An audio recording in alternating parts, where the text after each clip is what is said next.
उधर महाराष्ट्र में पुलिस तबादले में कथित भ्रष्टाचार को लेकर सामने आए टेप कांड में मचे तूफान के बीच राज्य की महाराष्ट्र विकास आघाड़ी सरकार के एक मंत्री जन स्वास्थ्य राज्य मंत्री राजेंद्र पाटिल यदवाकर ने इंटेलिजेंसी की पूर्व कमिश्नरी और सीनियर आईपीएस अफसर रश्मि शुक्ला पर बीजेपी के पक्ष में विधायकों पर दबाव बनाने का आरोप लगाया है। और इस बीच महाराष्ट्र के कैबिनेट मंत्री नवाब मलिक का भी बयान सामने आया है। उन्होंने क्या कुछ कहा, आइए सुनवाते हैं।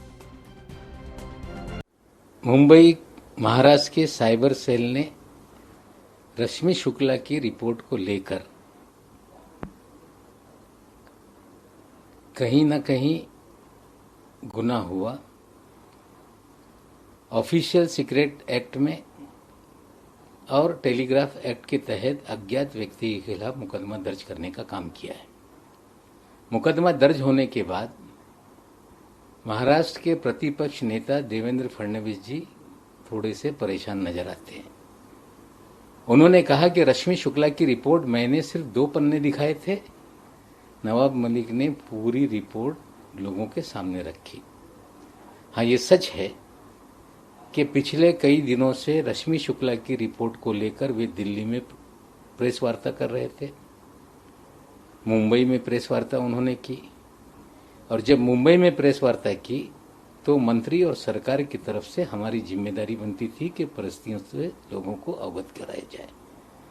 रश्मि शुक्ला की रिपोर्ट में जब वो रिपोर्ट पेश की गई तब तक कोई भी ट्रांसफर नहीं हुए थे। उस समय 10 आईपीएस अधिकारियों के ट्रांसफर हुए और रश्मि शुक्ला की रिपोर्ट पूरी तरह से आधारहीन थी।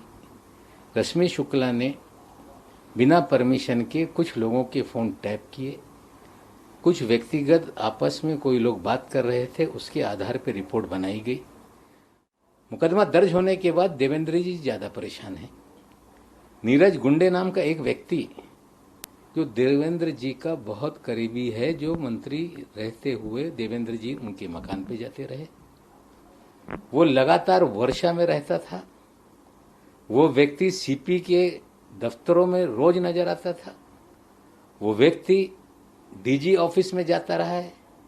वो व्यक्ति मुंबई म्युनिसिपल कमिश्नर के दफ्तर में नजर आता रहा है। वो व्यक्ति कौन है जिसने सबसे पहले इस रिपोर्ट को लेकर ट्वीट किया था? और देवेंद्र जी जिस तरह से इस रिपोर्ट के आधार पर सरकार को बदनाम कर रहे थे, हाँ, मैंने खुलासा करते समय एक एक आरोपों को विस्तारित रूप से हमने जवाब दिया और उनके आरोप बेबुनियाद थे, झूठे थे, हमने सिद्ध कर दिया। आज देवेंद्र जी कह रहे हैं कि नवाब मलिक ने और जितेंद्र आवाड़ ने रिपोर्ट तैयार की और कुंटे साहब ने दस्तखत किया है। हाँ, तुम जो आरोप लगा रहे थे वो बेबुनियाद थे। हमने जो बातें रखी वो सच्ची थी। रिपोर्ट में वो सारी चीजें इसलिए हैं कि वो सच्चाई है। रिपोर्ट 5 पन्ने की नहीं है, एक पूरा सारे एविडेंस के साथ, पूरे एनेक्चर के साथ रिपोर्ट रखी गई है। सत्य के आधार पर रिपोर्ट बनी। ये कहना कि चीफ सेक्रेटरी नवाब मलिक की रिपोर्ट बनाने से दस्तखत कर देंगे, कहीं ना कहीं एक ईमानदार अफसर पे सवाल खड़ा किया जा रहा है। कुंटे साहब ईमानदार अफसर हैं, पूरा महाराष्ट्र जानते हैं।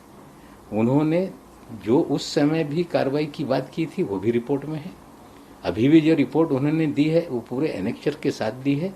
हमें लगता है इस रिपोर्ट के बाद, एफआईआर होने के बाद, कुछ देवेंद्र जी परेशान नजर आ रहे हैं। एक तो राजनीतिक रूप से वो दिशा भूल कर रहे थे, ये स्पष्ट हो गया। अब एफआईआर में कहीं उनके लोग परेशानी में ना आ जाए। देश दुनिया की खबरों के लिए एएनबी न्यूज को सब्सक्राइब करें और बेल आइकन दबाएं।